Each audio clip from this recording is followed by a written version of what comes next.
Bonsoir chers auditeurs qui nous écoutez en direct, bonne nuit à ceux qui nous écouteront à partir de 3h30 du matin pour cette deuxième partie d'émission. Ah oui, 3h. Non, 2h c'est la première partie Marie-Françoise. Oui. Et bonjour à ceux qui nous écouteront demain matin à partir donc de 9h. Nous allons parler du socialisme et des socialistes. Le sujet exact c'est les socialistes peuvent-ils changer ?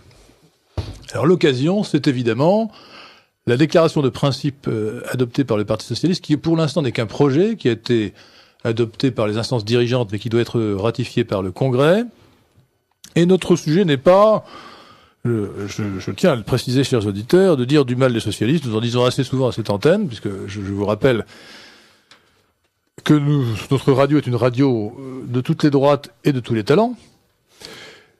Pour l'instant, pour cette émission, notre propos sera d'essayer de comprendre. C'est déjà bien de comprendre. Hein.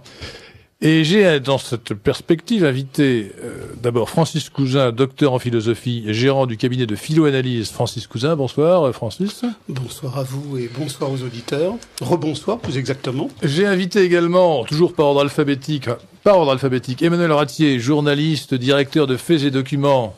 Bonsoir. Qui est presque arrivé à l'heure. C'est-à-dire qu'il est arrivé en retard en fait. Et... j'attendais dans le studio derrière. Ah ben voilà. Et Nicolas Tandler, journaliste. Et puis, attention, je le dis en anglais, j'ai le droit parce que la première partie est consacrée à la défense de la langue française, donc je vais faire immédiatement une faute. Last but not least, le dernier mais non le moindre, Frédéric Scanvic, militant socialiste, ancien secrétaire général administratif du Parti socialiste. Donc, chers amis auditeurs, nous n'allons pas polémiquer, nous sommes là pour essayer de comprendre. Et donc, j'ai pensé que pour comprendre ce qui se passait au Parti socialiste, le mieux, c'était quand même d'avoir un vrai socialiste parmi nous. Le rouge de service. Le rouge de service, voilà, le rouge de service. Enfin, le rose maintenant, hein, le rose clair, de plus en plus clair d'ailleurs. Hein. Les faux rouges. La problématique que je voudrais poser consiste à savoir si cette nouvelle déclaration de principe, c'est le Bad Godesberg des socialistes français, c'est-à-dire est-ce que les socialistes français vont abjurer définitivement le marxisme, ou bien non, ou bien est-ce que ça s'était déjà fait avant. Alors, j'ai envie que nous ayons un plan un peu historique, c'est-à-dire qu'avant de parler de l'actualité de cette déclaration de principe, nous plongions dans l'histoire du socialisme et du marxisme. Alors, au commencement était peut-être Rousseau, était peut-être Proudhon, mais je dirais simplement, au principe était Marx. Et Karl Marx, je vous le rappelle, chers auditeurs, ce n'est pas lui qui a inventé la lutte des classes, ou qui a inventé la théorie de la lutte des classes. Il le reconnaissait lui-même, et d'ailleurs, le grand théoricien libéral Vilfredo Pareto disait « Mais non, la lutte des classes existe. » Je ne veux pas dire qu'il avait raison. Mais en revanche, le propre du marxisme, c'était la théorie de la dictature du prolétariat. C'est-à-dire que le parti socialiste ou communiste, le parti marxiste, devenu ensuite parti marxiste-léniniste pour une fraction des socialistes, devait prendre le pouvoir, et le but était la perspective révolutionnaire utopique de la suppression de la propriété privée, ou tout au moins de la propriété privée des moyens de production. J'ajoute, mais je laisse pour l'instant là ce problème, que j'ai soutenu la théorie dans un livre du Club de l'Horloge, que les socialistes étaient au moins aussi adversaires de la famille que de la propriété. Et que cela se voyait moins parce que c'était moins payant sur le plan électoral. Bien, alors, plongeons donc dans le passé. Et peut-être faut-il commencer par ce qu'on a appelé, vers les années 1900, le révisionnisme. Alors, ça n'a rien à voir avec le révisionnisme historique de la Seconde Guerre mondiale. C'était la théorie de certains idéologues marxistes autrichiens comme Bernstein qui voulaient réviser le marxiste et qui disaient qu'il fallait... non pas renoncer à la perspective révolutionnaire, mais remplacer la révolution par une évolution. Est-ce que je résume bien la perspective ? Alors, Nicolas Tandler, vous êtes ancien responsable de Est-Ouest, qui était une revue et puis un institut, l'Institut d'Histoire sociale. Est-ce que vous pourriez, en parlant à 2 cm du micro, et non pas à 5 cm, nous expliquer ce que c'était que Bernstein, qui était Bernstein, et ce que c'était que le révisionnisme marxiste de Bernstein ? Edward Bernstein, il a connu Marx et Engels de leur vivant, donc il a été à la source même des maîtres, Et c'était simple. D'ailleurs, il ne contredisait en rien Karl Marx, qui dans le manifeste communiste rendait un hommage vibrant à la bourgeoisie, qui avait fait de plus grandes merveilles que les pyramides d'Égypte ou les cathédrales du Moyen-Âge, et qui, à ses yeux, devait aller jusqu'à son terme. Et une fois le terme atteint, il y avait deux branches. C'est-à-dire que le capitalisme, en quelque sorte, la bourgeoisie mourait de ses propres contradictions, en tuant, par exemple, la concurrence par les monopoles, et à ce moment-là, spontanément, sans guerre civile, sans révolution, sans coup d'État, sans blanquisme, comme on a dit par la suite, on arrivait à la société idéale. Ou bien les bourgeois, les capitalistes s'attardaient abusivement, ils n'avaient pas compris qu'ils étaient morts, alors fallait sérieusement les secouer et les abattre. Voilà. Et donc là, révolution, guerre civile, barricade, coup d'État. Voilà. Alors nous ne sommes pas tout à fait éloignés de l'actualité parce que je vous signale, chers amis, que ça ne vous a pas échappé, que les maoïstes viennent de prendre le pouvoir quelque part. Au Népal. Au Népal. Le parti maoïste vient de prendre le pouvoir et j'ai lu dans la presse que ce parti maoïste népalais, qui s'appelle l'Union marxiste-léniniste, quelque chose comme ça, qui donc se réclame explicitement de Mao, donc de Staline, de Lénine et de tous les autres, et de Marx et de Engels, considérait que les capitalistes n'avaient pas de raison d'être inquiets, puisque ils voulaient d'abord respecter le passage historique, l'étape historique du passage au capitalisme dont le Népal avait d'abord besoin. Qu'est-ce que vous pensez, Frédéric Scanvic, vous qui êtes militant socialiste aujourd'hui, de cette référence népalaise? Est-ce que ça vous paraît tout à fait complètement hors de votre horizon politique français? Le maoïsme, il a toujours été hors de mon horizon politique et je crois qu'il est depuis assez longtemps hors de l'horizon politique des socialistes français. Un peu plus fort, s'il vous plaît. Non, je disais que le maoïsme est parfaitement hors de mon horizon politique, comme il est hors de l'horizon de la quasi-totalité des socialistes français à ma connaissance. Oui, mais la problématique consistant à dire que le capitalisme va nous faire passer spontanément au socialisme, est-ce que finalement, ça n'est pas sans rapport avec la problématique actuelle des socialistes français? Tout dépend dans quelles conditions on y passe et comment on y passe. Je veux dire que on est en train de passer vous avez commencé votre intervention en parlant de la fin du 19e siècle, disons, et maintenant on est à la problématique maoïste népalaise sur l'avenir du socialisme. Je ne crois pas que les termes aient exactement le même sens en 1893 et aujourd'hui. Je ne crois pas non plus d'ailleurs qu'on puisse mettre dans le même sac, comme vous l'avez fait un peu rapidement, s'agissant des socialistes français, puisque c'est pour ça que vous m'avez invité, Marx, Lénine, Engels. Moi, mon maître en socialisme, c'est entre guillemets le fondateur du parti auquel je suis adhérent. Il s'appelle Léon Blum et en 1920, il a dit des choses extrêmement claires sur cette question. Et il confondait certainement pas Lénine, Karl Marx et Mao Tse-tung. Rappelez-nous ce qu'a dit Léon Blum en 1920. En 1920, il dit vous êtes en train de vous faire manipuler. Il parle à la majorité du parti qui va devenir le Parti communiste, la SFIO restant maintenue. Il dit vous êtes en train de vous faire manipuler par une organisation qui est contraire à tous nos principes, à tous les principes que nous avons défendus depuis les origines du Parti socialiste, depuis sa fondation en 1905. Pourquoi est-ce qu'elle est contraire à tous nos principes? Elle est contraire parce qu'elle se fonde sur l'action clandestine et que tout en étant révolutionnaire, parce qu'il disait qu'il l'était, l'action clandestine n'était pas dans la conception du Parti socialiste pour une raison simple. Il dit action clandestine, ça suppose qu'il y ait quelque part quelqu'un qui dirige l'action clandestine, qu'il n'y a pas de contrôle démocratique des masses et que tout ça s'oppose fondamentalement à tout ce que nous avons voulu construire nous dans le Parti socialiste, qui est un parti large de recrutement. Il utilise le terme précisément en disant moi j'ai pas comme mission, comme vocation d'avoir une espèce d'élite de la classe ouvrière, de petite minorité qui va faire la révolution pour le compte du plus grand nombre. Je suis un des leaders d'un parti qui veut l'éducation des masses, l'éducation sociale, pour que progressivement la conquête du pouvoir se fasse peut-être de façon révolutionnaire, pas forcément.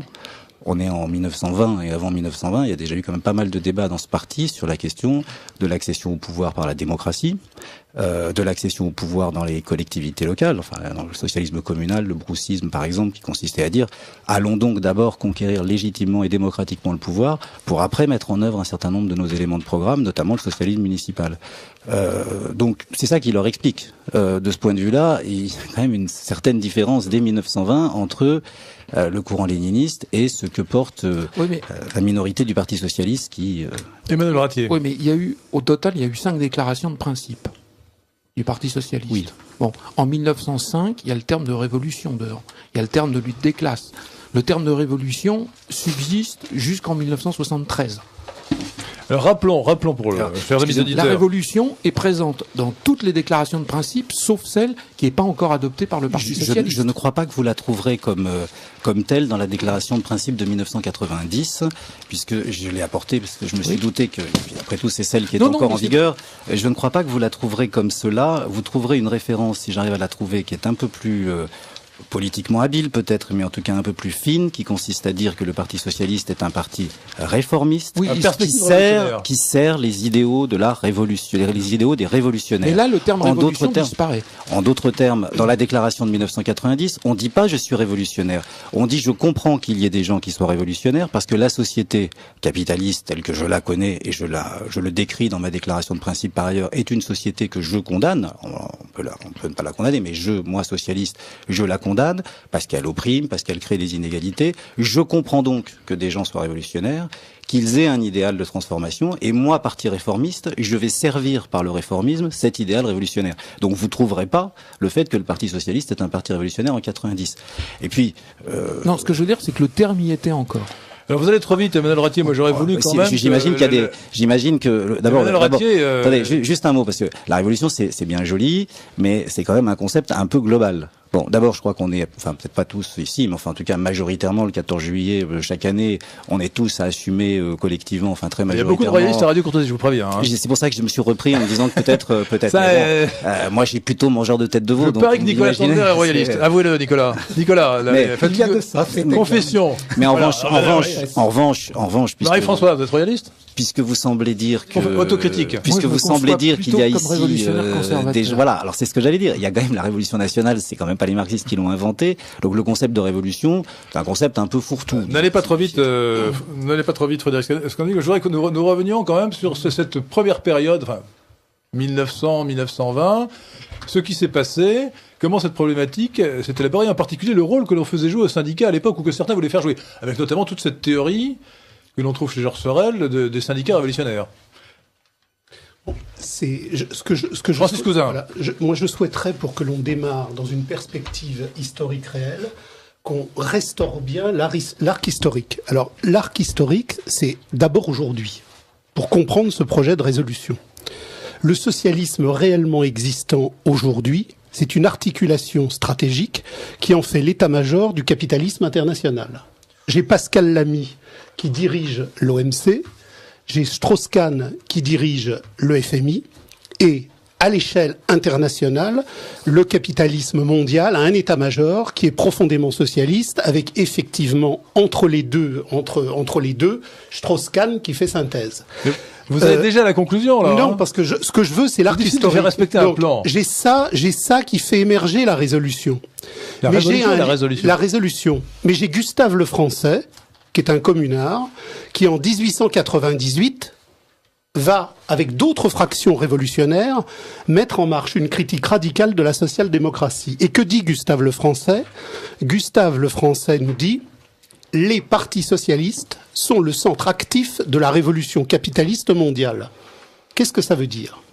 Ça veut dire que en 1898, j'ai une première internationale qui est fondée en 1864, autour de Proudhon, de Marx, de Bakounine, et qui a d'une manière claire comme projet l'abolition du salariat et de la marchandise.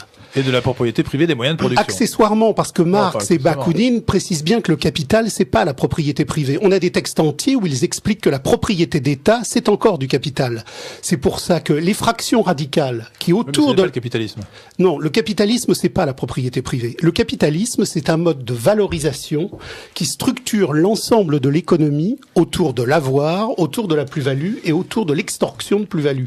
Et c'est d'ailleurs pour ça que les fractions radicales dénonceront le bolchevisme comme un capitalisme d'État, parce que l'étatisation des forces productives en Russie par Lénine, qui se substitue à une bourgeoisie défaillante, met en marche un capitalisme d'État qui sera le plus grand briseur de grève de la planète. Dès 18, on massacre les ouvriers des usines Poutilov. Dès 21, on massacre les marins de Kronstadt. Mais la social-démocratie en 1919, dirigée par Ebert Schenman, va assassiner Rosa Luxembourg et les marins de Hambourg et de Kiel. Mais c'était autre chose. Ce qu'il faut donc comprendre, c'est que dans l'arc historique... Elle vous aurait mis une balle dans la nuque, Rosa Luxembourg, ne pleurez pas sur ses mannes. C'est une autre histoire. Dans l'arc historique qui va de la première internationale à la révolution bolchevique, les partis sociaux-démocrates qui se sont constitués à l'internationale de 1899, le Congrès de Paris, ont immédiatement expulsé toutes les fractions radicales qui mettaient en perspective la nécessité de l'abolition du salariat, la nécessité de l'abolition de la marchandise. Donc la social-démocratie se fonde sur la préservation absolue du capital. Elle a un discours, le programme maximum, au calendrier grec, dans 10 000 ans, peut-être. De quelle social-démocratie parlez-vous d'ailleurs? La social-démocratie internationale se fonde au Congrès de Paris en 1899. Oui, alors je vous interromps, parce que pour que les auditeurs comprennent bien, jusqu'en 1917 et la révolution bolchevique, la révolution socialiste, communiste, marxiste en Russie, il n'y a pas eu encore le congrès de Tours et la séparation de ceux qu'on a appelés les communistes et les socialistes français. C'est-à-dire que le parti socialiste indivis était en même temps un parti communiste, était en même temps un parti marxiste. Bien. En tout cas, largement influencé par le marxisme. La division ne s'est faite qu'après, et avec ce débat que Frédéric Scanvic a rappelé, sur les moyens d'aller vers la société sans classe. Donc jusqu'en 1917, le terme de social-démocrate désigne le Parti socialiste indivis. Lénine était social-démocrate à l'époque. C'est le Parti social-démocrate de Russie. Voilà, Lénine est devenu majoritaire dans le Parti social-démocrate de Russie. Donc il faut bien faire attention quand on emploie les termes au sens qu'ils ont à l'époque. Le bolchevisme est une social-démocratie militariste. Donc avant 1917, le terme de social-démocrate s'applique aux marxistes purs et durs, et aussi bien à Lénine qu'à Bernstein, enfin à tout le monde, enfin à tous ceux qui se réclament du marxisme plus ou moins. Hein. Sauf qu'à l'époque, il est important de le préciser, des fractions radicales nombreuses contre la social-démocratie. Bon, ça vous l'avez dit, mais ça, attendez, nous avons compris, Francis Cousin. Donc ça, c'est très lentement, mais vous l'avez. Ça, c'est très important. Alors, à l'époque, oui. Avec quand même juste une petite remarque. Moi, je suis pas ici pour faire le bilan de la social-démocratie dans l'ensemble de l'Europe au début du siècle. Mais enfin, quand vous expliquez que, en gros, les sociaux-démocrates se sont organisés pour expulser du parti ouvrier, entre guillemets, les franges les plus radicales. 93, 94, oui, c'est ça. Et donc, en France, en 1920, c'est exactement le contraire qui se passe, parce que sur la base du diktat de Lénine, c'est la majorité léniniste qui contraint d'une certaine façon la minorité qui était social-démocrate à sortir du parti, ou en tout cas à garder le nom. Mais enfin, Frédéric Scanvic, ce qui nous intéresse maintenant, c'est de comprendre ce qui a vraiment changé, parce que nous avons Léon Blum, vous réclamez de Léon Blum, puisque vous êtes militant socialiste, je le rappelle aux auditeurs. Oui, qu'est-ce qui a changé? C'est de François Mitterrand aussi, d'ailleurs. Qu'est-ce qui a changé quand même depuis cette époque? Parce que Léon Blum, tout modéré qu'il était, et le Parti socialiste à l'époque de Léon Blum, la SFIO, section française de l'Internationale ouvrière, conservait ses références marxistes, conservait la perspective de la société sans classe, et conservait la volonté de fonder son action sur la lutte des classes, et théoriquement, jusque dans les années 60 à ma connaissance, se référait à la dictature du prolétariat. Alors je vais demander à Nicolas Tandler peut-être de faire un comment. Est-ce que vous qui êtes plutôt un spécialiste du communisme que du socialisme au sens moderne du terme, est-ce que vous confirmez ce que je viens de dire ou est-ce que vous l'infirmez? Est-ce que les socialistes qui récusaient le mot de communiste après le congrès de Tours, c'était 1923 le congrès de Tours si je ne m'abuse. Décembre 1920, décembre, juste avant Noël. 1920, est-ce que les socialistes du congrès de Tours, qui sont sortis donc du parti communiste, devenu le Parti socialiste a pris le nom de communiste et les socialistes minoritaires ont créé un parti socialiste à côté, une SFIO. Enfin, ils ont maintenu la SFIO. Voilà, ils ont maintenu la SFIO. Est-ce que, en refusant d'adhérer à l'internationale léniniste, est-ce que ce parti, donc plus modéré, avec Léon Blum à sa tête, a conservé la référence marxiste et notamment donc avec tout ce que cela implique, et notamment la dictature du prolétariat, la terrible dictature du prolétariat. Parce que Frédéric Scanvic nous invoque les mannes de Saint Léon Blum, mais il était encore pour la dictature du prolétariat. Non. Il ne l'a jamais récusé. Il dit exactement le contraire. Excusez-moi, mais dans son discours du Congrès de Tours, que je vous recommande de lire, parce que en dehors d'être un outil politique, c'est quand même très très bien écrit. Et ça mériterait, par rapport à l'émission que vous avez mis avant, d'être lu par d'autres que par l'écurie faire du vieux Léon, mais il expliquait justement le contraire, sans utiliser les mots. Quand il explique que le Parti socialiste est historiquement et doit rester un parti de large recrutement, d'éducation populaire, de formation de ses militants, il est exactement en train de s'inscrire dans l'opposé de la démarche léniniste qui consiste à avoir une élite minoritaire qui arrive à un moment donné pour le bien du plus grand nombre. Avec tout le respect que je vous dois, Frédéric Sorvic, je pense que le débat portait sur l'organisation du Parti socialiste et pas sur ses moyens d'exercer le pouvoir. Il retient la lutte des classes quand même. C'est parfaitement central, l'organisation du parti pour un socialiste. Je peux comprendre que ça soit mineur, et c'est en général le sujet qui vient juste après ou juste avant. Et comme on dit au Parti communiste, quand la ligne est tracée, tout n'est plus question que d'organisation. Enfin, il maintient la lutte des classes jusqu'en 73 à peu près. Oui, mais si vous voulez après ça disparaît. Non, en 1971, c'est pas la lutte des classes, ça s'appelle le front de classe qu'il y a dans la déclaration de François Mitterrand. Ce qui n'est pas une nouvelle déclaration. Non mais attendez, vous pouvez prendre ça. Non, mais je parlais de celle c'est pas de une subtilité 1905 du tout. Dans lutte des classes, il y a lutte. Dans front de classe, il y a front. Et par ailleurs, il y a une référence qu'on retrouve d'ailleurs aussi chez Blum en 1920, qui est la question de qui on représente. Le Parti socialiste, depuis un bon siècle, prétend, il y arrive plus ou moins bien, ça dépend des moments, prétend représenter un monde beaucoup plus large que la classe ouvrière. Il prétend représenter les salariés, ceux qui vivent de leur travail, face à ceux qui vivent de la rente et du capital. Et il n'est pas idiot, ce parti, il a compris depuis assez longtemps que c'était un ensemble relativement hétérogène, peut-être pas dans ses grandes aspirations, mais en tout cas dans un certain nombre de ses intérêts concrets. Et donc l'organisation, la notion de front de classe qui consiste à dire, il y a peut-être pas qu'une seule classe, la classe ouvrière face au capitalisme, mais il y a un certain nombre de sous-classes ou de classes qui sont les unes à côté des autres et qui ont des intérêts divergents. Et mon travail de socialiste à moi pour arriver au pouvoir et pour changer la société, c'est d'arriver à faire une synthèse la plus harmonieuse possible entre tous ces gens-là. Je trouve pas que ça soit un principe complètement débile. C'est par ailleurs le principe qui animait Jean Jaurès en 1905, parce que quand Jean Jaurès en 1905, il a injonction de Lénine, je crois, enfin en tout cas de l'Internationale, de faire l'union des socialistes français, il est bien embêté, parce qu'entre Jules Guesde et Paul Brousse, il est bien embêté. Alors qu'est-ce qu'il fait? Il dit on va avoir un outil d'organisation très important qui existe toujours dans le Parti politique, qui s'appelle la représentation proportionnelle et qui va vous permettre non pas d'avoir des petites places dans les instances dirigeantes, mais qu'on puisse avoir un débat avec un équilibre de chacun, avec un poids de chacun, correspondant à ce qu'il représente sur les orientations politiques. Et le front de classe, c'est pas très loin d'être ça. La direction du Parti socialiste, néanmoins, est amenée à trancher. Et on l'a bien vu dans les relations avec le Parti communiste, encore jusqu'à une date très récente, je dirais jusqu'aux dernières élections municipales. On a pu observer des heurts, mais on a pu observer que dans l'ensemble, l'Union socialiste communiste continue à subsister encore en 2008. Et je pourrais citer un nombre impressionnant de municipalités. Mais bien sûr, cher monsieur, bien sûr, et on en est fiers. Je veux dire que je n'ai aucun problème particulier. Et pourquoi il n'y a pas de quoi? Parce que le Parti communiste, c'est le goulag. Mais non, et si je vous disais que l'Église catholique a brûlé des juifs, vous me diriez que je suis un anticlérical forcené. Je vous dirais que vous êtes mal informé. La Sainte Inquisition, ça n'a pas existé. Elle ne s'en prenait pas aux Juifs. Ah bon, elle s'en prenait à qui? Révisez votre histoire, aux hérétiques, pas aux Juifs. Ah non, ça je vous garantis. D'accord. Excusez-moi, c'est vous. Alors aux hérétiques, très bien. Les Juifs. Bon, en tout cas aux hérétiques. Alors. Savez-vous, cher ami, savez-vous pourquoi? Faire porter. Savez-vous pourquoi il y a un cimetière juif très célèbre à Carpentras? Parce qu'on n'est pas très loin d'Avignon. Parce que c'était le comte avenessin et que la papauté protégeait les juifs. Mais si vous voulez me faire dire ici, aujourd'hui, que je crois, moi, comme vous, que le Parti communiste français d'aujourd'hui est responsable du goulag et de ce qui s'est passé en Union soviétique ou en Chine, je le ferai pas dire. Et je ne le dirai d'autant moins que quand moi je pense au communisme dans ce pays, c'est pas ma ligne de pensée, c'est pas mon courant politique, mais quand je pense au communisme, je pense, comme le président de la République, je pense à Guy Môquet, je pense à un certain nombre de gens qui se sont battus pendant la Seconde Guerre mondiale, je pense à des gens qui au pouvoir... À partir de 1941... Moi, je ne pas dans la polémique. Si on commence à faire le bilan de qui a fait quoi pendant cette période-là, ça risque d'être l'Allemagne, a demandé à être reconnu, a demandé que l'humanité paraisse, etc. Alors, ils ont tué les résistants qui s'étaient battus dès le début. Pour comprendre le projet de résolution qui fait tomber les masques de toutes les phraséologies faussement révolutionnaires et qui dit clairement que le Parti socialiste est un parti capitaliste, même s'il décore, il faut comprendre ce qu'a été la fonction du Parti socialiste dans l'histoire. Richemont, délégué patronal aux accords de Matignon.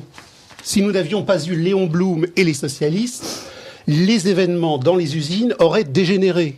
Léon Blum, dans ses carnets, les ouvriers occupaient les usines, mais heureusement, les usines occupaient les ouvriers. Alors, Francis Cousin, si je vous comprends bien, vous trouvez que le Parti socialiste est trop à droite. Non, le Parti socialiste, comme les partis bolcheviques, ont toujours eu une fonction d'encadrer la classe ouvrière pour que la classe ouvrière, lorsqu'elle avait des mouvements qui étaient potentiellement radicaux, soit effectivement cadenassés.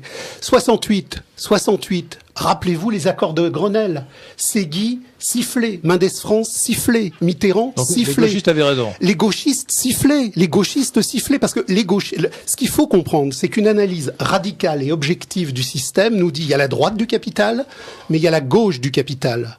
La gauche du capital. La gauche, depuis un siècle, a fait un travail de rénovation. Elle est le laboratoire de recherche de la droite.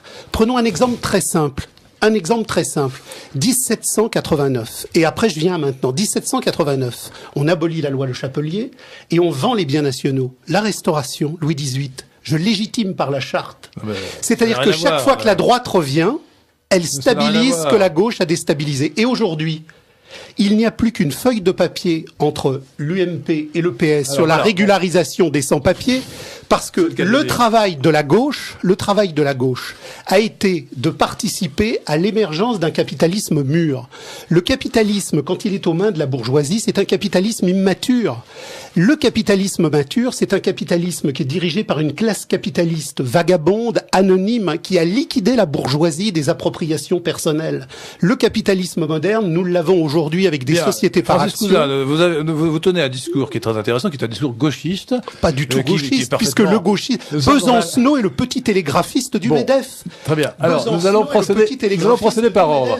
Avant d'en arriver à cette nouvelle déclaration de principe du Parti socialiste, qui a été adoptée récemment par les dirigeants du Parti socialiste et qui sera soumis à un vote à la Convention nationale du 14 juin, je voudrais savoir si Nicolas Tandler et Emmanuel Ratier ont quelque chose à ajouter sur cette rapide perspective historique que nous avons tracée. Très rapidement, j'anticipe peut-être sur la conclusion à partir du personnage de Léon Blum. D'une part, il m'a beaucoup frappé que dans son existence et dans son union, qui est en même temps une lutte, comme disaient les communistes il n'y a pas tellement longtemps, avec le Parti communiste, le Parti socialiste a tenté maintes fois de déborder sur sa gauche le Parti communiste. C'est très frappant, notamment quand on observe tous les malades infantiles, comme disait Lénine, du Parti communiste, ceux qui trouvaient que le Parti communiste n'allait pas assez vite chez les bolcheviks, chez la section française de l'Internationale communiste. À chaque fois, le Parti socialiste leur tend la main, Léon Blum en tête, et ils essaient d'être plus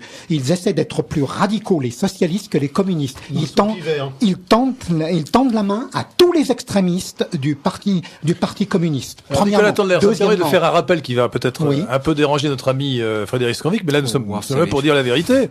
Il y a eu au Parti socialiste de Léon Blum une fraction qu'on appelait, je crois, néo-socialiste, qui était dirigée par un certain Marcel Déat. Et ce qu'il faut savoir, chers amis auditeurs, et je vous conseille de lire notamment les ouvrages de Sternel, et notamment un ouvrage du Club de l'Horloge qui s'appelle « Socialisme et fascisme, une même famille, point d'interrogation ».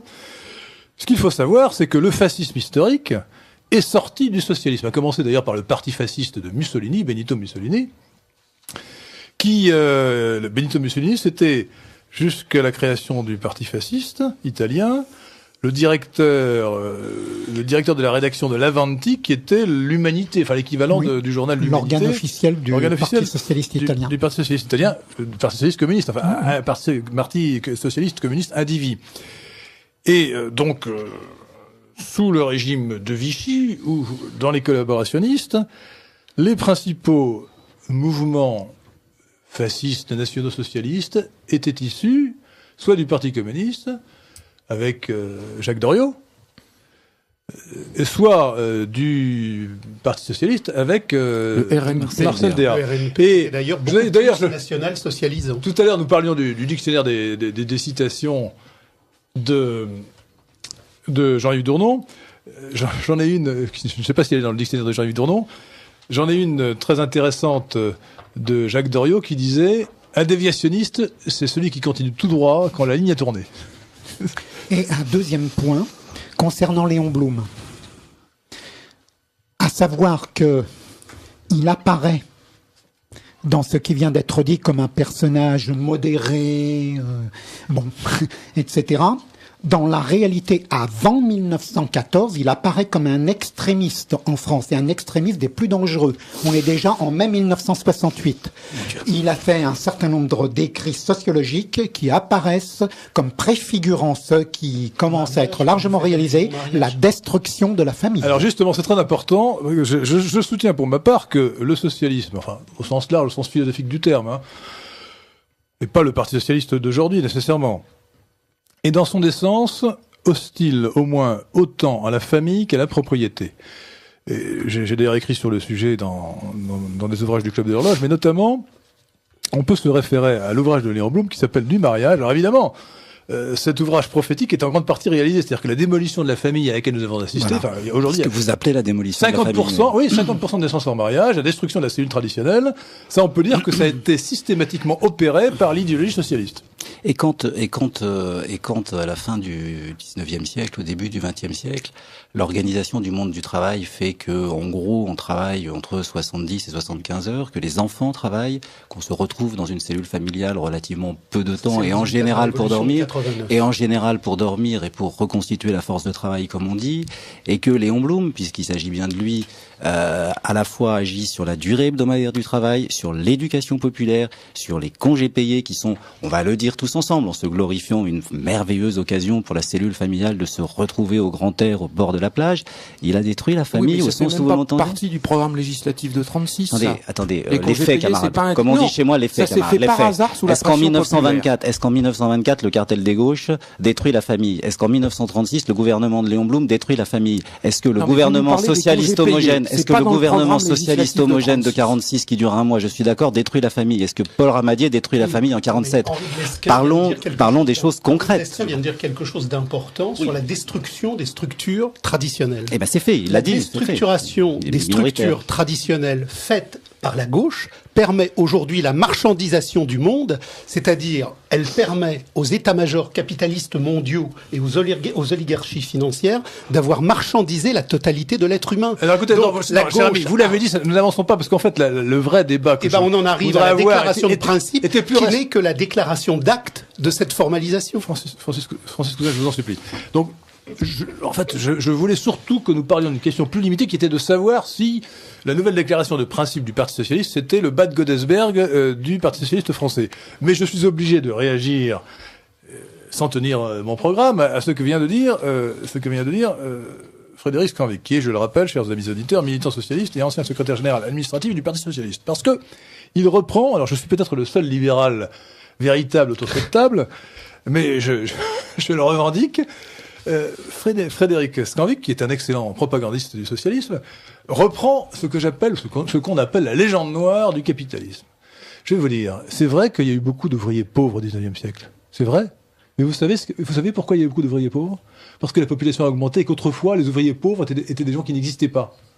Je veux dire que c'était ça n'a pas de rapport avec le changement dans les modes de production. Excusez-moi, le développement considérable du capitalisme, l'accroissement de la richesse a permis l'augmentation de la population.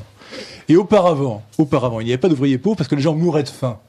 Alors l'ouvrier pauvre qui meurt de faim, ce n'est plus un ouvrier pauvre, c'est un mort ou c'est un non-né et on n'en parle plus. Et donc, dans un premier temps, tant que la population a continué à s'accroître plus vite ou était au bord de la croissance économique ou de la croissance des ressources alimentaires, la population de gens très pauvres n'a cessé d'augmenter. Puis à un moment donné, grâce au capitalisme, que Marx admirait d'ailleurs, et à juste titre sur ce plan, l'économie s'est tellement développée qu'à ce moment-là, le nombre des pauvres, des très pauvres, a pu diminuer. Et que spontanément, le capitalisme a généré en France 2 semaines de congés payés, la semaine de 40 heures, spontanément. Non, ça n'est pas spontané. Mais d'ailleurs, aux États-Unis, qui sont plus riches que la France, il n'y a pas les 2 semaines de congés payés. Et que comme par hasard, ce que vous dites est finalement ce que Malthus théorisait fort bien, hein, c'est-à-dire qu'il y a une évolution naturelle par la faim qui fait que la population se régule. Oui, c'était sa théorie. Mais ce ce que je relève, après les questions de causalité, on peut y passer du temps. Ce que je relève quand même, c'est que l'évolution d'une société vers des ouvriers pauvres est étroitement liée au développement de la notion d'ouvrier et au passage de l'appropriation que l'artisan qui possède son outil de travail et qui quitte le paysan ou l'artisan qui quitte sa fonction traditionnelle pour rejoindre l'usine, il perd cette maîtrise qu'il avait de son outil de travail et c'est comme ça qu'il devient pauvre. Et ça a quand même été... c'est comme ça qu'il devient vivant, c'est comme ça que la population augmente. C'est une erreur économique totale. Nicolas Tandler. Retour, puisque nous avons affaire ici, parmi nous, à un militant socialiste Attendez, moderne. Nous avons découvert que Francis Cousin était nettement plus à gauche que lui. Hein. Oui. Ah mais je suis militant socialiste, j'ai jamais revendiqué d'être très à gauche. Vous êtes largement battu. Disons que le situationnisme a fait une critique radicale de ce qu'était la fraction de gauche du capital, et il montre... Vous l'avez dit, Francis Cousin, je m'en supplie. Nous sommes abrutis dans certaines limites. Nous avons affaire à un militant socialiste, je dirais presque officiel, en tout cas qui ne conteste pas le Parti socialiste actuel. Il se représente lui-même. Non. Or, je suis désolé de devoir lui faire remarquer qu'il s'exprime comme un parfait marxiste, parce que tout à l'heure j'ai entendu les mots. Pas de polémique vaine. Pas du tout. Reconstitution de la force du travail, c'est dans Karl Marx. Mais attendez.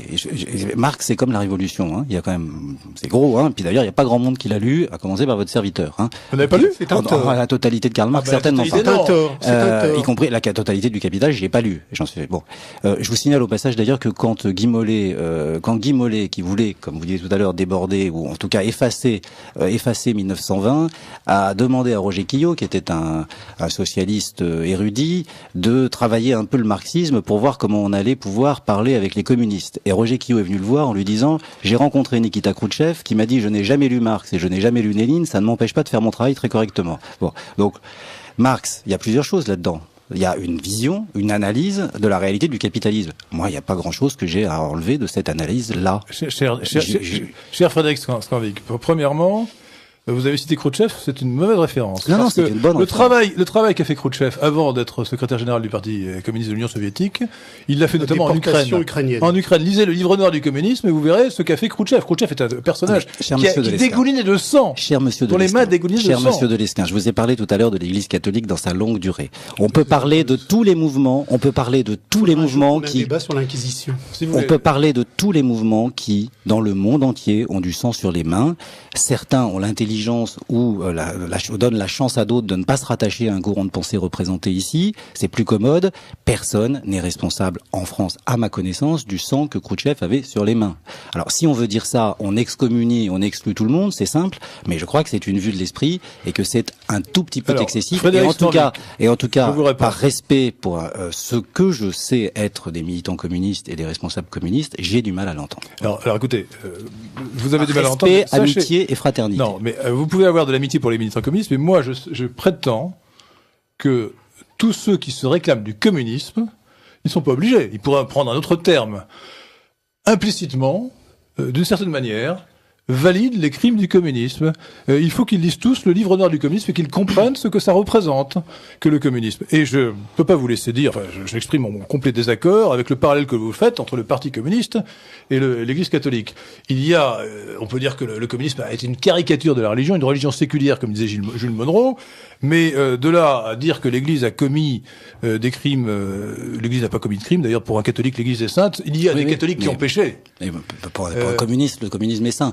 Moi je pense qu'il y a, de là où je suis et de là où je... Non mais il faut poser l'argument d'autorité. Il n'y a pas de goulag dans l'Église catholique, c'est absurde de faire cette comparaison. Pour être plus précis, il faut dire à notre ami socialiste que quand Souvarine a publié son Staline, que ce soit Malraux, que ce soit Blum, tout le monde lui a dit non, il ne faut pas qu'il soit publié. C'est-à-dire que quand Souvarine a clairement montré comment le capitalisme d'État bolchevique massacrait des millions d'individus en Russie, toute la social-démocratie alliée au stalinisme a refusé la publication de l'ouvrage. Bon. Écoutez, on va pas passer des heures à se jeter des trucs à la tête. Moi, je vais vous expliquer si on en est là. Je sais pas exactement quel est votre courant de pensée auquel vous appartenez, mais je peux expliquer à d'autres ici, sans illusion. Voilà, qui se revendiquent j'allais dire d'une branche plus dure et plus droitière, que à la fin du 19e siècle, dans les dîners en ville de la bourgeoisie juive parisienne, celui qui expliquait que Dreyfus était innocent face à plein d'autres gens, c'était Léon Blum. Alors peut-être. Oui, mais au début, ça ne l'intéressait pas du tout. Ça l'a comme Émile Zola. Oui, alors, c'est quand même lui qui a vraiment hors convaincu. sujet. Non, c'est pas totalement hors sujet. sujet. Parce On que me au début, dit, on On me a jette. exploité une erreur judiciaire ou dans un sens politique, c'est une récupération qui est totalement hors sujet pour Non, un mais débat. surtout que Léon Blum s'intéressait pas du tout à l'affaire. Attendez, Alors- Léon Blum s'intéresse tellement peu à l'affaire que c'est lui qui a Au début, réussi à, il s'y qui a intéresse pas du tout. Il attend plusieurs années. Alors, venons-en maintenant à cette nouvelle déclaration des principes du Parti socialiste, parce que ça, c'est important. La question est de savoir si c'est une évolution fondamentale. C'est ce que pense en particulier Michel Rocard, qui dit dans le Figaro de ce matin, dans un dialogue qu'il a avec Édouard Balladur, je vais le lire en entier, sa réponse. On lui pose la question. Le PS vient d'adopter une déclaration de principe dans laquelle il se dit réformiste et plaide pour une économie de marché régulée. Réponse de Michel Rocard. Michel Rocard, chers amis auditeurs, c'était pas n'importe qui, hein. Ancien Premier ministre, ancien premier secrétaire du Parti socialiste. même président du Parti socialiste. Il a même été président du Parti socialiste. Moi, je ne me rappelle plus qu'il y avait eu un président. Bon, Si, c'était la courte période après le Conseil national. bon c'est l'ancien secrétaire général administratif qui parle, donc il est très précis sur les membre termes. de la trilatérale. Bon, écoutez, je vous en prie, non, ne revenez pas à vos obsessions. Bon, C'est une réalité. Michel Rocard répond. Moi aussi, je suis social-démocrate. Enfin, il dit je m'en réjouis moi aussi. Je suis social-démocrate et j'appartiens à un courant politique mondial. Nous sommes victimes du vol de notre nom. On appelle trop souvent socialistes des conceptions communistes qui nous ravissent notre identité. Ça n'est pas sans rapport avec ce que nous venons de dire. Hein. Je rappelle que l'international socialiste a condamné l'autoritarisme dès 1920 et que l'international social-démocrate, reconstruite en 1945, a fait le choix d'une économie de marché que le PS français, le Parti socialiste français, a eu plus de mal que d'autres à accepter. Eh oui, quand même. La vraie acceptation de l'économie de marché par le PS date de la semaine dernière. J'espère qu'elle sera votée. Je ne peux pas sous-estimer l'importance de cette réécriture de notre identité. Le Parti socialiste français a longtemps subi la fascination du PCF qui nous a dominés si longtemps. Avec la déclaration de principe du PS, pour la première fois depuis 102 ans, nous reconnaissons que nous sommes réformistes. Le mot de révolution n'apparaît plus. Tout n'est pas réglé, mais il est clair que ce texte est une forme de condamnation de l'ultra-gauche du parti. Alors, Nicolas Tandler, rappelons que ce qu'était Bad Godesberg pour le Parti social-démocrate allemand. Eh bien, c'était le 15 novembre 1959, pour être précis. Le Parti social-démocrate allemand a fait sa révolution, excusez-moi d'utiliser le terme interne, et il a dit ceci. Et si je rapproche ça du préambule de la nouvelle déclaration du PS, je remarque surtout immédiatement une énorme différence. La social-démocratie qui, en Europe, trouve ses racines dans l'éthique chrétienne, dans l'humanisme et dans la philosophie classique, ne prétend pas proclamer des vérités dernières, etc. Chercher l'éthique chrétienne dans le préambule de la déclaration du Parti socialiste, il y a déjà une énorme différence. Et il y a des déclarations très claires sur la libre concurrence. La libre concurrence et la libre initiative de l'entrepreneur sont des éléments importants de la politique économique social-démocrate. Entre économie régulée et cette déclaration dont je viens de lire une faible partie, il y a un fossé. Il y a un fossé.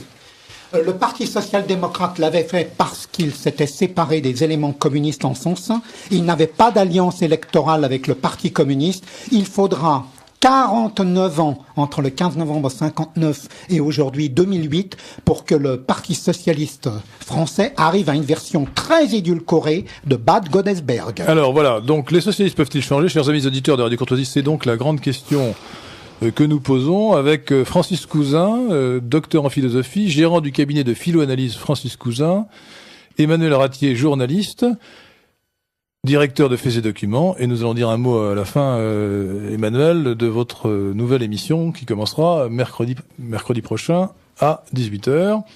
Frédéric Scanvic, militant socialiste, ancien secrétaire général administratif du Parti socialiste, et Nicolas Tandler, journaliste, ancien responsable de la revue Est-Ouest et de l'Institut d'Histoire sociale. Emmanuel Ratier, alors donc quel est votre jugement? Est-ce que vous partagez l'opinion de Michel Rocard ou bien celle de Manuel Valls, autre hiérarque socialiste comme on dit, selon laquelle, à l'inverse, cette déclaration ne fait qu'entériner ce qui était déjà le cas, ce qui était déjà fait? Je crois que c'est vraiment une déclaration en pure langue de bois qui, effectivement, entérine la pratique socialiste depuis 1983. Entre les deux, il y a eu 1990 avec la chute du mur de Berlin et le recul ou la disparition du communisme en Europe. Mais les électeurs socialistes de 1981 qui pouvaient avoir de grands espoirs, notamment la classe ouvrière, ne peuvent plus se retrouver dans une déclaration ultra-réformiste qui, effectivement, comme le disait tout à l'heure Francis Cousin, aujourd'hui, il y a, au niveau économique, je ne parle pas au niveau social et culturel, mais sur le plan économique, il y a très peu, on peut considérer qu'il y a très très peu de différence entre le programme de l'UMP actuel et le programme du Parti socialiste. Mais c'est-à-dire qu'ils avaient toujours, c'est l'idéologie. Vous savez, personne... il fallait parler de la lutte des classes quand on faisait du marxisme, quand il y avait quelqu'un qui était sur la place rouge, enfin, de faire un discours le 1er mai. Bon, au Parti socialiste, on avait toujours un certain nombre de termes qu'il fallait rapporter. Bon, chez les francs-maçons, il faut toujours défendre la libre pensée, etc. Bon, ben, le Parti socialiste utilisait ces termes. Aujourd'hui, il les abandonne. Mais quel rapport entre un Parti socialiste qui, en 1981, participe grandement aux nationalisations et qui aujourd'hui accepte l'économie de marché? Qu'est-ce que c'est qu'un parti socialiste aujourd'hui par rapport à avant, où par exemple le Parti socialiste était opposé à l'Europe, était opposé à l'euro, était pour la défense des travailleurs français, alors qu'aujourd'hui c'est la mondialisation absolue du capital, comme le disait Francis Cousin, le transfert des salariés à l'étranger, le démantèlement de l'industrie française, etc. Ils ont rallié le capitalisme international. Deux et ils risquent questions. Maintenant d'être débordés sur leur gauche. Je pense, comme on dit dans le parti, qu'on n'est pas loin du confusionnisme. Frédéric, permettez-moi de formuler deux questions. Premièrement, est-ce que vous pensez que cette nouvelle déclaration est importante ou est-ce qu'elle ne fait qu'entériner ce qui était déjà acquis? Et est-ce que vous pensez qu'avec cette nouvelle déclaration, il y a une véritable différence entre ce que veut le Parti socialiste et ce que veut l'UMP de Nicolas Sarkozy? Alors, d'abord, je pense que cette déclaration, ce projet de déclaration de principe, il est extrêmement important, parce qu'il a fait l'objet d'un travail concerté assez approfondi, d'actualisation d'un certain nombre de concepts. On pourrait y passer du temps, mais le problème, c'est qu'on ne s'intéresse en général qu'à deux, qui sont d'une part la révolution, d'autre part le marxisme. Sur ces deux questions-là, en tout cas l'économie de marché. Sur ces deux questions-là, moi, je recommanderais aux camarades Rocard de relire les textes. Il est assez pratique, et donc, une fois de plus, moi, j'ai apporté celle de 90. Très franchement, le mot révolution, une fois de plus, je l'ai dit tout à l'heure, il est posé comme il y a des gens qui ont un idéal révolutionnaire, moi je suis réformiste et je leur apporte une réponse, j'espère qu'elle sera satisfaisante. Et en ce qui concerne l'économie, le Parti socialiste est donc favorable à une société d'économie mixte qui, sans méconnaître les règles du marché, fournisse à la puissance publique et aux acteurs sociaux les moyens de réaliser des objectifs conformes à l'intérêt général. Frédéric Stranvik, j'ai sous les yeux une citation de la déclaration de 1990. Oui. Que je tire du Monde. Parti de rassemblement, le PS met le réformisme au service des espérances révolutionnaires. C'est ce que je viens de vous dire. Donc c'est important. Mais c'est ce que je viens de... Mais attendez, je viens d'essayer de vous l'expliquer. 2 fois, je crois. 2 fois. Je vous ai expliqué que je ne suis pas révolutionnaire.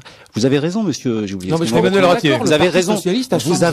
Vous avez raison de dire qu'il y a une forme de mystique révolutionnaire et que ça renvoie à suffisamment de choses dans l'histoire et à suffisamment de beaux mouvements pour qu'on n'en soit pas éloigné. 1848, 1871, 1789, c'est pas des choses qu'on considère comme étant anodines pour ce qui nous concerne, nous, socialistes. Bon.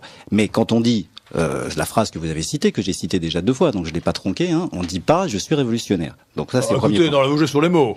Non, les espérances révolutionnaires. Non mais si vous permettez. Alors, deuxième, si vous me permettez, parce que quand même j'ai entendu plusieurs choses qui me semblent mériter que je dise quand même deux, trois petits points.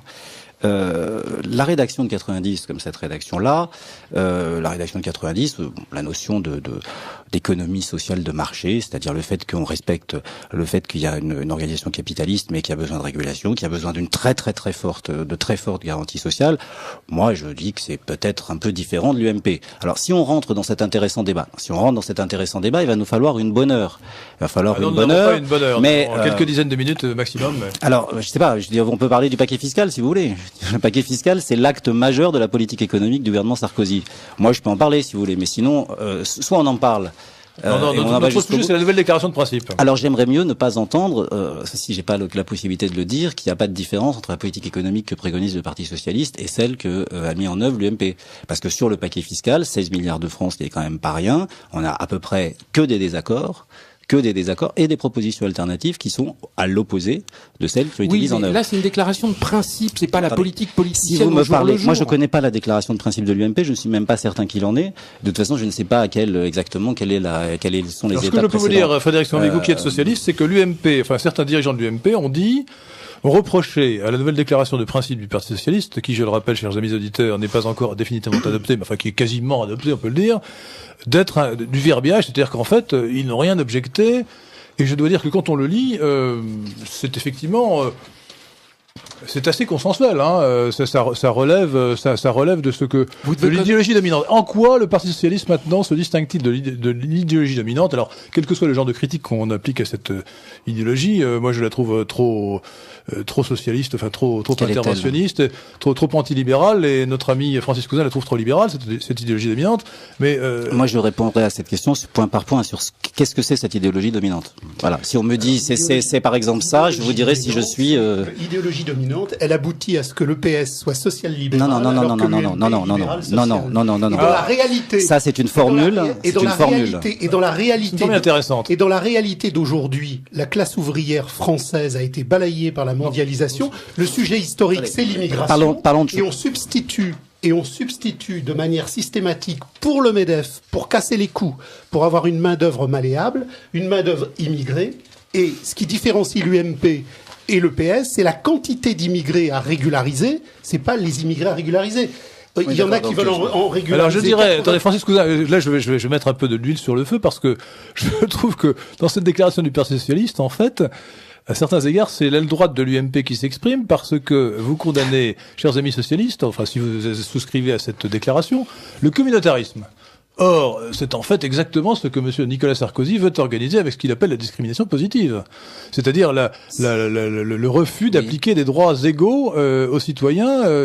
Et alors, je comprends pas, nous refusons ce principe communautaire. Justement, le PS le refuse en disant alors que l'UMP l'accepte. Il fait la même chose, mais en le disant d'une autre manière. Ça me semble une ligne de clivage, non? Oui, mais je dirais à fond renversé d'une certaine manière. Et pourquoi donc? Parce que je trouve que la politique que propose l'UMP est plus anti-nationale que celle que vous proposez de ce point de vue-là. Attendez, je raisonne pas en termes d'antinational ou de national. Je raisonne Moi, je raisonne comme ça. Je raisonne par rapport à la nation, au bien commun de la nation. Et pas par rapport aux espérances révolutionnaires. Et moi, je pense aussi qu'une grande partie de la doctrine socialiste sert mieux les intérêts de la nation que d'autres doctrines. Donc, j'ai pas été nombreux. Et si vous trouvez que ce que nous défendons sert mieux la nation, tant mieux. Ce qu'il faut alors non, c'est pas mon ennemi, la nation française. Alors, je vais faire quelques citations de cette déclaration, et puis ensuite nous donnons la parole à Marie-Françoise, c'est-à-dire aux auditeurs. Alors, d'abord, ce que l'on lit dans ces déclarations de principe, dans le préambule, c'est, par exemple, le Parti socialiste plonge ses racines dans la tradition de l'humanisme et dans la philosophie des Lumières. Il fait sienne les valeurs de liberté, d'égalité, de fraternité proclamées par la Révolution française. C'est, je crois, le seul endroit où le mot révolution paraît. Ou un mot de la famille de révolution comme révolutionnaire paraît. Ensuite, on ne parle plus de révolution ni d'espérance révolutionnaire. Bon. Dans la déclaration de 90, vous n'en aviez qu'un, et si vous l'avez cité d'ailleurs. Ben oui, mais c'était terrible. Les espérances révolutionnaires, c'est tout. Ça emporte tout le reste. Alors, ensuite, une phrase un petit peu ambitieuse, pour ne pas dire un peu ridicule.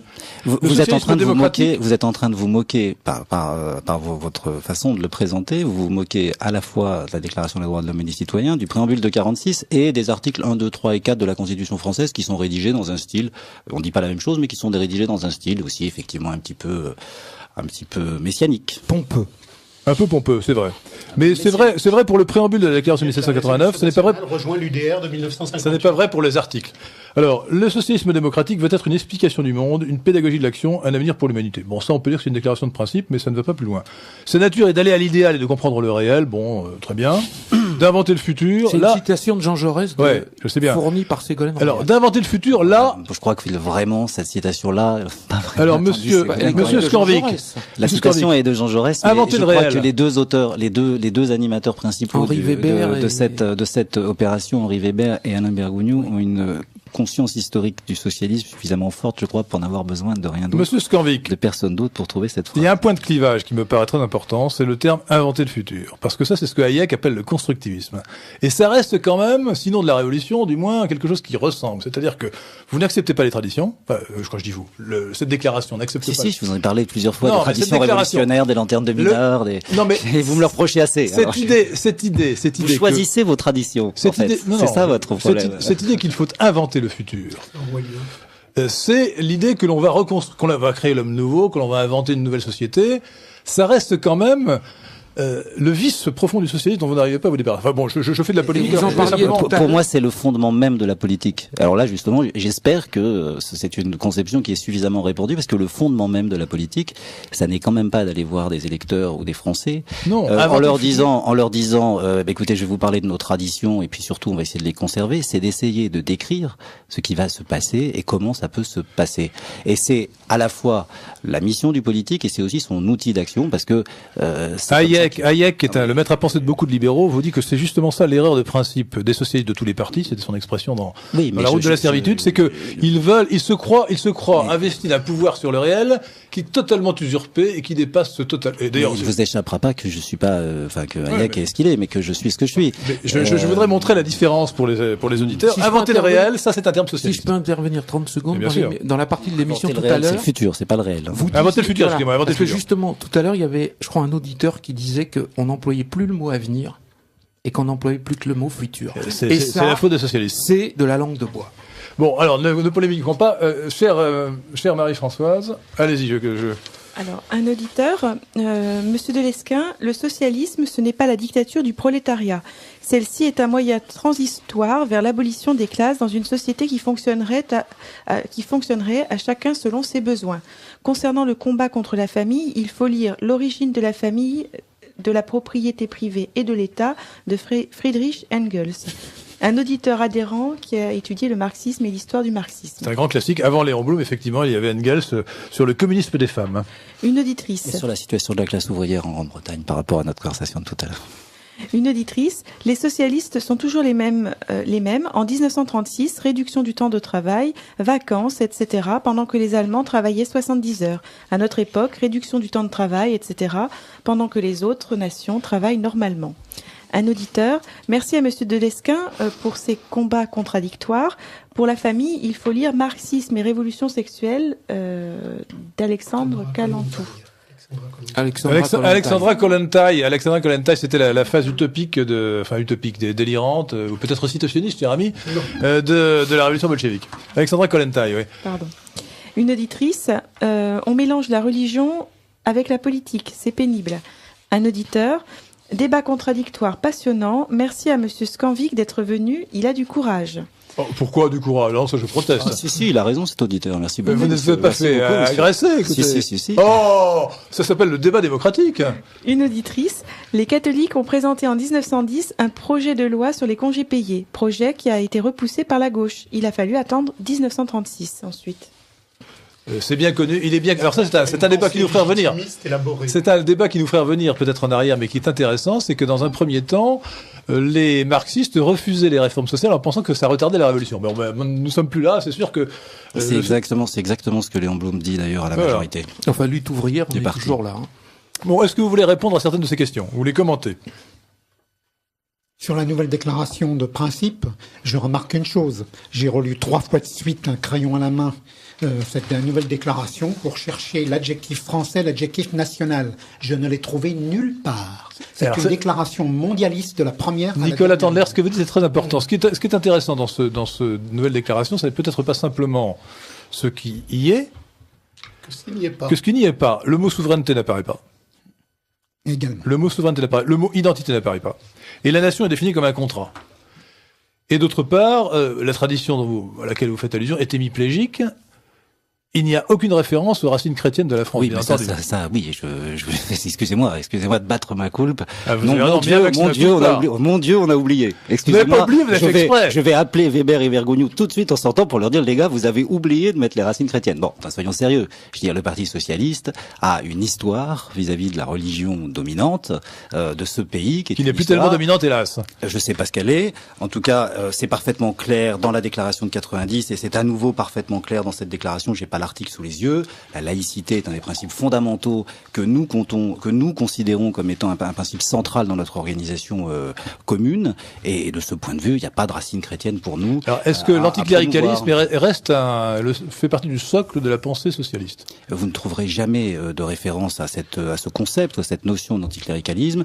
Maintenant, vous dire qu'un certain nombre de mes camarades ne voient pas forcément toujours la présence de l'Église d'un bon œil, c'est une évidence. Oui, mais enfin, il y a quand même eu beaucoup de sociétés. Il y a eu toute une partie bien sûr, oui, il y a des du Parti socialistes, socialiste qui est venu de mouvements Bien sûr, nouveaux, comme bien sûr. Vie Nouvelle, etc. Et qui n'ont jamais pesé en aucune espèce de façon. Je donnerais juste pour- l'exemple du maire du 9e, Jacques Bravo, par exemple. Vous avez, Mais il y en a énormément vous avez, d'autres. Il y a dans des l'ouest de la protestants, France, vous avez etc. tout ce qu'il faut pour ça, mais Mais est-ce aucun que vous d'entre pensez eux, pas que c'est un aucun manque d'entre eux ne s'est jamais exprimé d'une façon ou d'une autre pour peser d'une quelconque façon pour que dans les textes fondateurs du Parti socialiste, on vienne consacrer ces Non, mais racines, on peut quelles parler, qu'elles soient. ce qu'il voulait, on peut parler de la laïcité.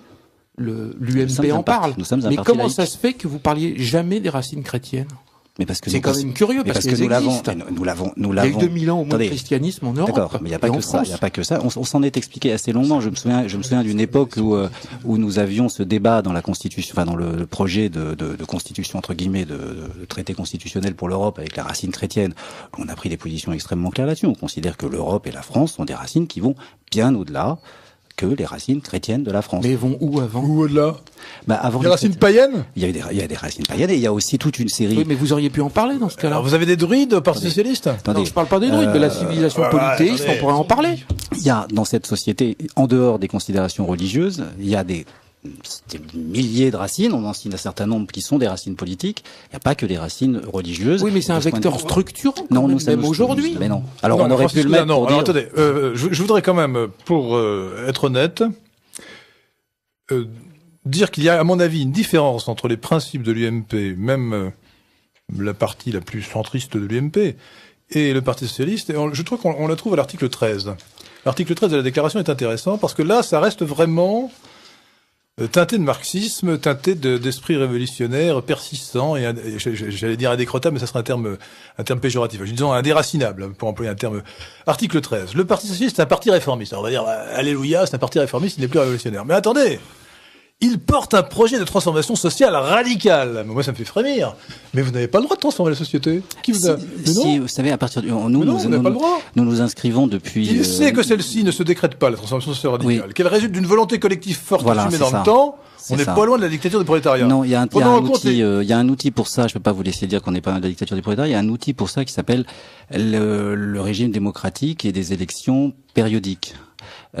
C'est par ce biais-là que la transformation, si une majorité d'électeurs le souhaitent, peut aboutir. Donc le projet politique du Parti socialiste, c'est d'aller vers cette transformation sociale radicale, Cher Monsieur Scanvic, en la soumettant régulièrement chaque fois qu'on lui en donne l'occasion au n'oubliez pas peuple que la vraie français. démocratie, c'est le référendum, et que dans tous les pays où il y a le référendum, Je ne suis pas sûr. ce référendum fait obstacle à cette transformation radicale que vous appelez de vos voeux. Je suis pas très sûr que la vraie démocratie soit le référendum, dans la mesure où il manque quelque chose au référendum, c'est le pouvoir d'amendement. On rejette ou on accepte. Donc c'est un outil démocratique. Ça n'est certainement pas la panacée de J'ai la donné le démocratie. mauvais exemple, j'ai lu l'article 13 en Oui, je faisant des voudrais reprendre commentaires. votre article Je vais le lire 13. entièrement, l'article 13, et ensuite vous ferez des commentaires. Le Parti socialiste est un parti réformiste. Il porte un projet de transformation sociale radicale. Il sait que celle-ci ne se décrète pas, qu'elle résulte d'une volonté collective forte, assumée dans le temps, prenant en compte l'idéal, les réalités et l'histoire. Le Parti socialiste veut contribuer à changer la vie, Ça, c'est avec pas la société et par la société, par la loi et le contrat. Il ne considère jamais les rapports de force d'un moment comme figés ou indépassables. Il entend lutter contre tous les déterminismes sociaux, source d'injustice et d'inégalité. Ça reste quand même, là je termine la lecture, fin de citation, je trouve que ça reste quand même, ça fleure bon le marxisme, ça, non, Emmanuel Ratier? Mais moi, juste sur ce point, moi je trouve que je pense qu'on sera tous d'accord, la société française a évolué d'une manière extrêmement radicale durant ces 40 dernières années, beaucoup plus que pendant les 2000 ans historiques, si on veut, ou les 1500 ans historiques. Là, vous exagérez, Non, Emmanuel Ratier.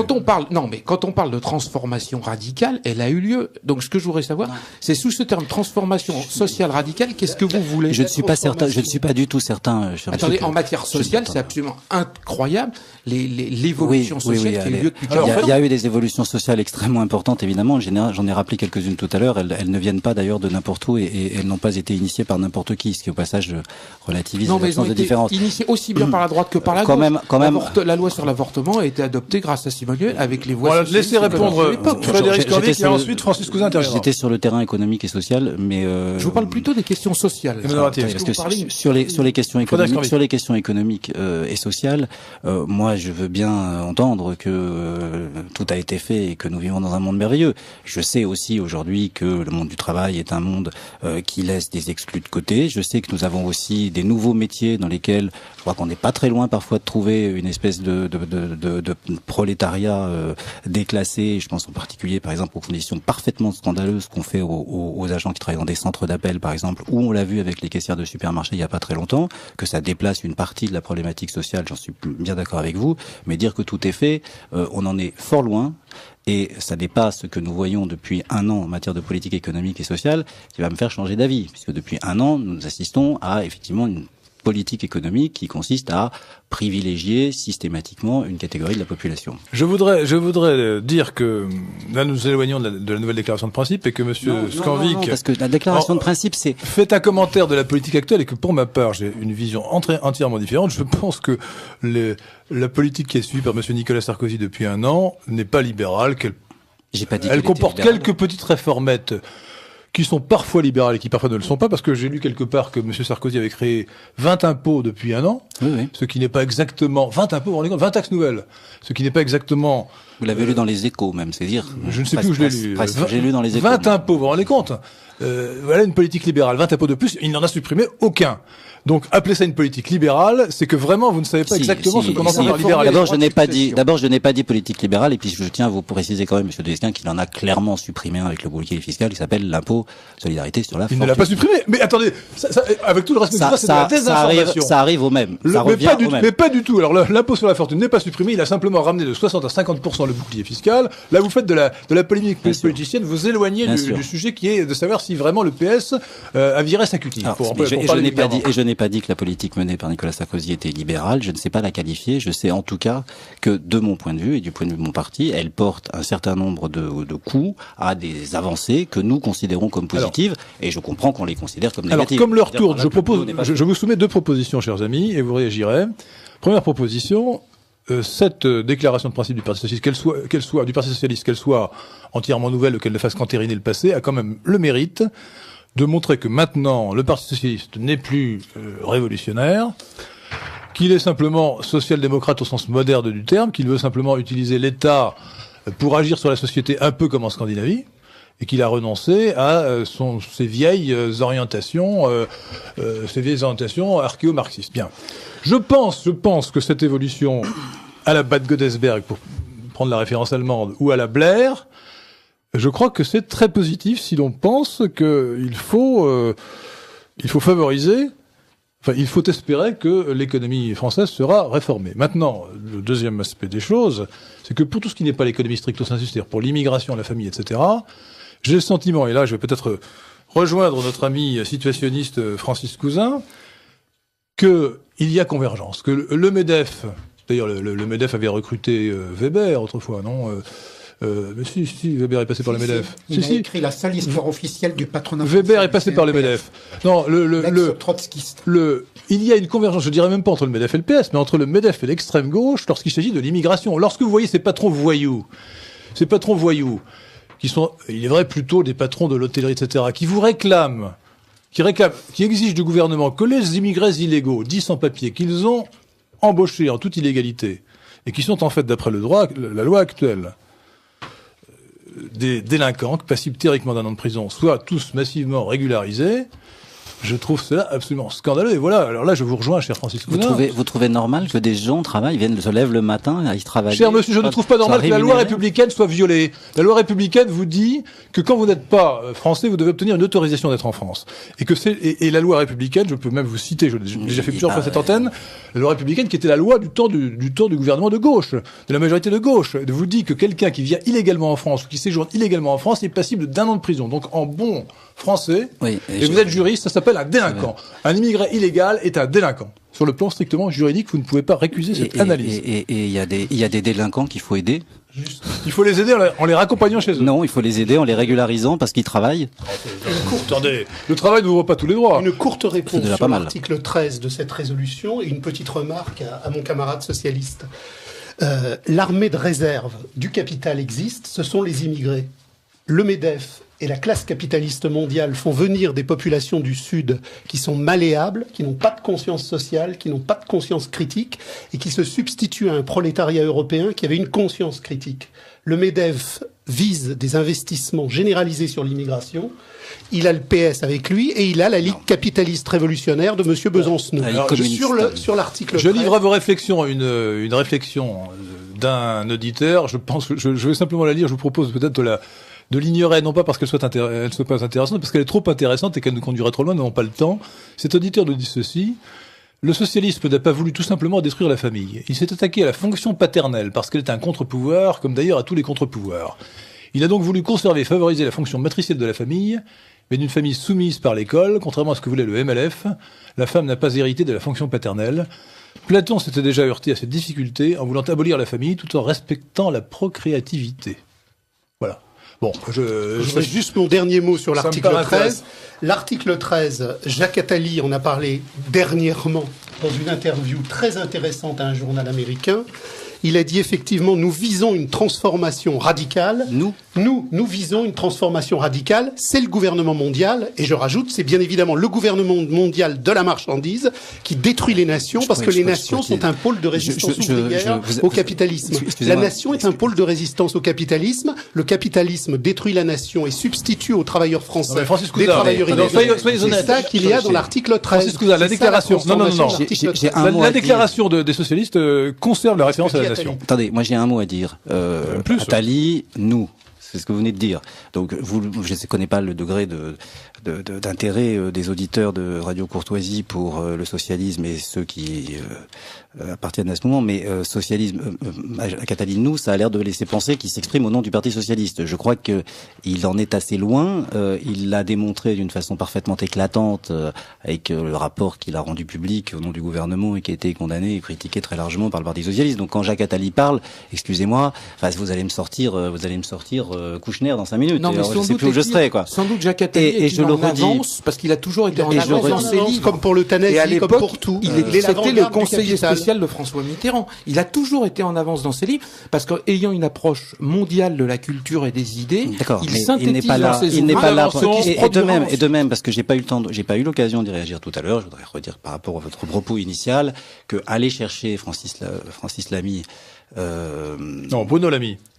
Non, Francis Lamy et Dominique Strauss-Kahn. Non, c'est Francis, c'est une revue juridique, excusez-moi. Lamy, voilà. C'est Bruno Lamy. Non, c'est pas Bruno. Non, c'est Lamy. Je crois. Et si c'est Bruno. Non. Enfin bref, c'est pas Bruno, mais Lamy et Strauss-Kahn pour simplifier. Pascal Lamy. Allez chercher ces deux personnalités qui sont indiscutablement des socialistes et qui, dans le cadre de leur carrière administrative ou dans le cadre d'une carrière professionnelle, se trouvent être à la tête de deux institutions internationales pour dire qu'il y a un complot entre le Parti socialiste, enfin en tout cas une espèce de manœuvre entre le Parti socialiste et le capitalisme libéral, c'est à peu près du niveau de me sortir d'Oriot. Voilà, c'est... DA, pardon, excusez-moi, DA. Mais attendez, je ne comprends pas. En quoi est-ce que c'est de bas niveau de sortir DA? DA était un grand chef du Parti socialiste dans les années 30. En quoi est-ce de la veine polémique de sortir? C'est parfaitement justifié. Non, à partir du moment où il a mené l'action qu'il a menée, il n'en était plus membre. Alors écoutez, moi ce qui me paraît intéressant, alors là, chers amis auditeurs, nous avons parlé du Parti socialiste, nous nous sommes demandé si les socialistes pouvaient changer. À propos de la nouvelle déclaration de principe du Parti socialiste, nous avions, et nous avons toujours, parmi nous, des gens plutôt classés à droite, comme Emmanuel Ratti et Nicolas Tandler, hein, mais quelqu'un que je ne sais pas où classer... ni de droite ni de gauche. Ni de droite ni de gauche, qui est Francis Cousin, et puis un militant socialiste qui s'appelle Frédéric Scanvic. Alors je rappelle aux auditeurs qui le savent qu'il est assez rare que nous recevions des socialistes, mais je pense que sur le sujet que nous avions à traiter, c'était important. Oui. Et je voudrais vous dire que Radio Courtoisie, qui est une radio de toutes les droites et de tous les talents, donc évidemment était ouverte à Frédéric Scanvic au titre de tous les talents, mais que ce qui a frappé certainement l'auditeur, c'est un critère de distinction entre l'homme de droite et l'homme de gauche. L'homme de droite s'intéresse au fond de ce qu'on dit, et l'homme de gauche s'intéresse d'abord à l'endroit d'où vous le dites. Ce qui compte, ce n'est pas ce que vous dites, mais l'endroit d'où vous le dites. Est-ce que vous êtes socialiste ou pas? Est-ce que vous avez votre carte du PS ou pas? C'est d'où vous le dites et ça me paraît une différence fondamentale. Nous, ce qui nous importe, c'est l'objet, le contenu de ce que nous disons. Je trouve ça un peu réducteur, mais peut-être que c'est l'impression que j'ai donnée. Ça ne concerne que moi. Non, vous plutôt moins qu'un autre. Alors nous allons maintenant avec... Mais c'est important quand même de savoir d'où quelqu'un parle. Comme mais c'est une obsession chez les gens de gauche. Et voilà. Donc c'est pas une obsession, c'est les leçons de l'histoire. Et ce qui m'intéresse, moi, c'est que ce que vous dites, et non pas d'où vous le dites. Bien qu'en l'occurrence, il soit intéressant que votre expérience du Parti socialiste vous permette de mieux en parler que d'autres. On peut faire les deux. On peut à la fois s'intéresser à d'où parle quelqu'un et ce qu'il dit après, mais on éclaire peut-être un peu plus facilement ce qu'il dit quand on sait d'où il vient.